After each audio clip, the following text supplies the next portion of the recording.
السلام علیکم، آپ دیکھ رہے ہیں بول نیوز، میں ہوں مونس رضا اور میں ہوں شمائلہ ارشد۔ ہیڈ لائنز آپ نے دیکھی۔ سب سے پہلے خبر یہ ہے کہ ایران اور امریکہ کا ایک پیج پر آنے کا امکان ہے۔ معاہدے کے متن کو حتمی شکل دینے کے لیے کام جاری۔ حتمی نکات کا اعلان جلد متوقع ہے۔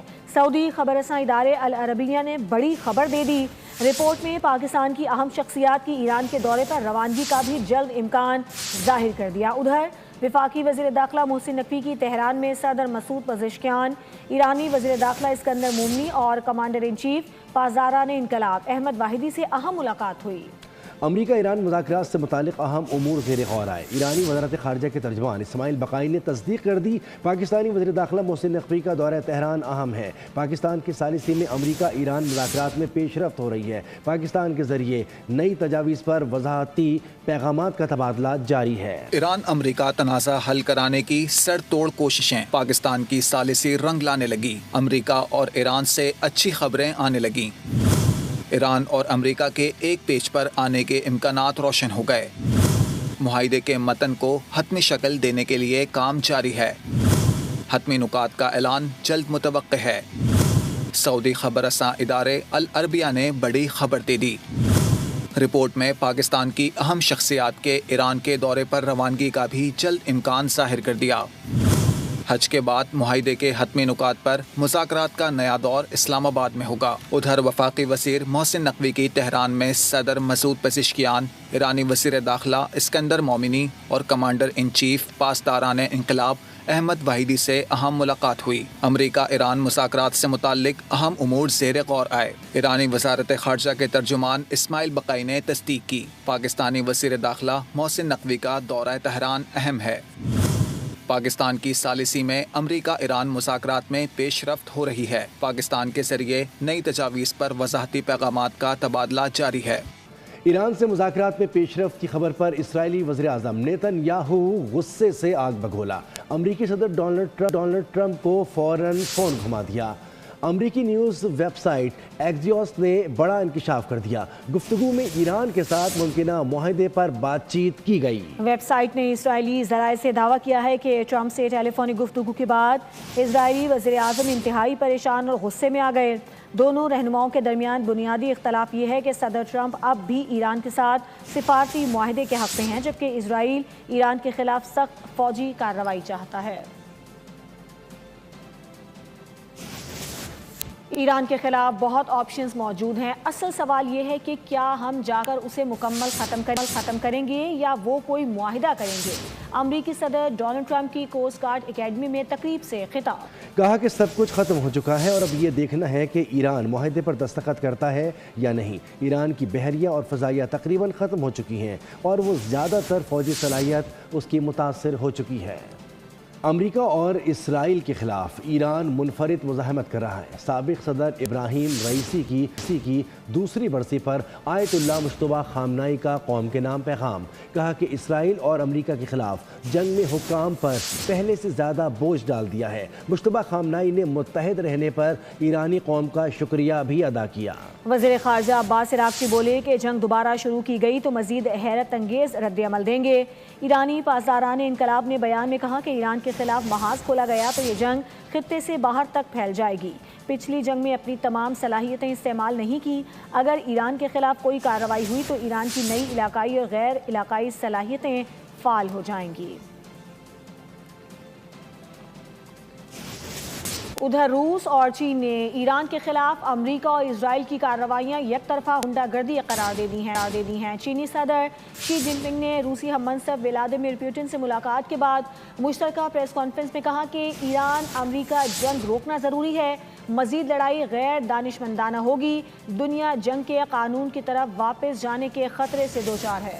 روسی صدر پیوٹن نے کہا کہ روس امریکہ سمیت اپنے شراکت داروں کے ساتھ تعاون کے لیے تیار ہے۔ مشرق وسطیٰ کے بحران کے باوجود روس ایک قابل اعتماد توانائی فراہم کنندہ ہے۔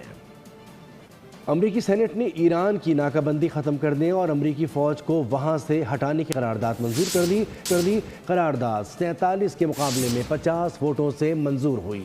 4 ریپبلکن ارکان نے بھی قرارداد کے حق میں کانگریس کا ساتھ دیا۔ سینٹ کے بعد اب معاملہ ایوان نمائندگان میں ووٹنگ کے لیے جائے گا، جو اسی ہفتے متوقع ہے۔ امریکی صدر مشکل میں پڑ گئے۔ اختیارات محدود کرنے کے لیے قرارداد کا پہلا مرحلہ مکمل، سینٹ نے معاملے پر بحث کے لیے قرارداد منظور کر لی۔ قرارداد 47 کے مقابلے میں 50 ووٹوں سے منظور ہوئی۔ ووٹنگ کے دوران 4 ریپبلکن سینیٹرز نے ڈیموکریٹس کا ساتھ دیا۔ قرارداد وار پاور ریزولوشن کے تحت پیش کی گئی تھی، جو 2 بار مسترد ہو چکی لیکن اس بار منظور ہو گئی۔ قرارداد کا مقصد ایسی جنگ کو ختم کرنا ہے جس کی کانگریس نے باضابطہ منظوری نہیں دی۔ ڈیموکریٹ سینیٹر جان فیٹرمین نے اپنی جماعت کے برخلاف قرارداد کی مخالفت میں ووٹ دیا۔ سینٹ کے بعد اب معاملہ ایوان نمائندگان میں ووٹنگ کے لیے جائے گا، جو اسی ہفتے متوقع ہے۔ ایران سے مذاکرات آخری مراحل میں ہیں۔ امریکی صدر ڈونلڈ ٹرمپ کے بیان کے بعد تیل کی قیمتیں 5% سے زائد گر گئی ہیں۔ برینٹ کروڈ آئل کی قیمت گر کر $105.70 فی بیرل پر آ گئی۔ WTI کروڈ آئل کی قیمت بھی $5 گر کر $98.85 پر آ گئی۔ عالمی مارکیٹ میں سونے کی قیمتیں بھی مستحکم ہونے لگیں۔ اسپاٹ گولڈ کی قیمت $4,480 فی اونس کا ہو گیا۔ امریکی گولڈ فیوچرز 0.6% کمی کے بعد $4,482 فی اونس کا ہو گیا۔ سعودی عرب نے دوبارہ حملے شروع نہ کرنے اور امن کو موقع دینے پر امریکہ کا شکریہ ادا کیا ہے۔ سعودی وزیر خارجہ شہزادہ فیصل بن فرحان نے کہا کہ امریکی صدر ٹرمپ کے فیصلے سے مذاکرات کو آگے بڑھانے کا راستہ کھلا ہے۔ آبنہ ہرمز میں آزادانہ جہاز رانی کی بحالی اور خطے میں استحکام کے لیے سفارتکاری ناگزیر ہے۔ سعودی وزیر خارجہ نے پاکستان کی ثالثی کوششوں کو بھی سراہا۔ شہزادہ فیصل بن فرحان نے امید ظاہر کی کہ ایران کشیدگی کے خطرناک نتائج سے بچنے کے لیے اس موقع سے فائدہ اٹھائے گا اور مذاکرات کو آگے بڑھانے کی کوششوں کا فوری مثبت جواب دے گا۔ خطے میں امن اور عالمی جہاز رانی کے تحفظ کے لیے مذاکرات ہی واحد راستہ ہیں۔ پولیس نے انمول پنکی کے گرد گھیرا مزید تنگ کرنے کا فیصلہ کر لیا۔ تحقیقات میں انکشاف ہوا ہے کہ انمول پنکی سائرہ شوکت کے نام سے جعلی شناختی کارڈ بنوانے کی کوشش کر رہی تھی۔ DIG ساؤتھ نے نادرا حکام کو خط لکھ کر ملزمہ کے خلاف قانونی کارروائی کی درخواست کر دی۔ پولیس کے مطابق ملزمہ نے فراڈ کے ذریعے نادرا میں ٹریکنگ ID بھی حاصل کی۔ DIG ساؤتھ کا کہنا ہے کہ یہ اقدام جعلسازی، دھوکہ دہی اور جعلی شناخت اختیار کرنے کا سنگین جرم ہے۔ پنکی کا معاملہ قومی اسمبلی کی قائمہ کمیٹی برائے داخلہ تک بھی پہنچ گیا۔ سابق وزیر اعظم راجہ پرویز اشرف اپنا نام آنے پر برہم ہو گئے اور سوشل میڈیا کو لگام دینے کا مطالبہ کر دیا۔ ادھر تحقیقات کی تکمیل کے بعد ہی پولیس اہلکاروں کے کردار پر بھی سوالات اٹھنے لگے۔ ایک کلپ جو ہے وہ وائرل ہوا، خاتون جس کو ڈرگ سپلائی کرنے کے الزام میں گرفتار تھی اور اس سے تحقیق ہو رہی تھی، وہ جب کورٹ میں آئی تو اس نے کوئی میرا نام لیا۔ ان کے جو وکیل تھے وہ آئے اور انہوں نے ایکسپلینیشن دی کہ یہ خاتون جس وقت کورٹ میں گئی ہے تو اس نے کہا کہ مجھے پریشرائز کیا جا رہا ہے کہ میں راجہ پرویز اشرف کا نام لوں۔ بعد میں یہ کلیریفیکیشن جس وقت آ گئی تو لیکن سوشل میڈیا پر تو باندھ کی بولیاں تھیں کہ یہ جو سوشل میڈیا ہے اس کے بھی کوئی جو حدود و قیود جو ہیں وہ مقرر کیے جانے چاہیے۔ دوسری طرف انمول پنکی کیس کی تحقیقاتی رپورٹ مکمل ہوتے ہی پولیس افسران کے کردار پر سنگین سوالات اٹھ گئے۔ رپورٹ کے مطابق SIO ظفر نے کیس سے متعلق اعلیٰ افسران کو پر وقت آگاہ نہیں کیا۔ صبح 8:24 پر صرف ایک وائس میسج چھوڑا گیا۔ درج مقدمات کو معمول کا معاملہ قرار دیا گیا۔ ادھر انمول پنکی نے دوران تفتیش 12 پولیس اہلکاروں اور افسران پر رشوت لینے اور سہولت کاری کے الزامات لگا دیے۔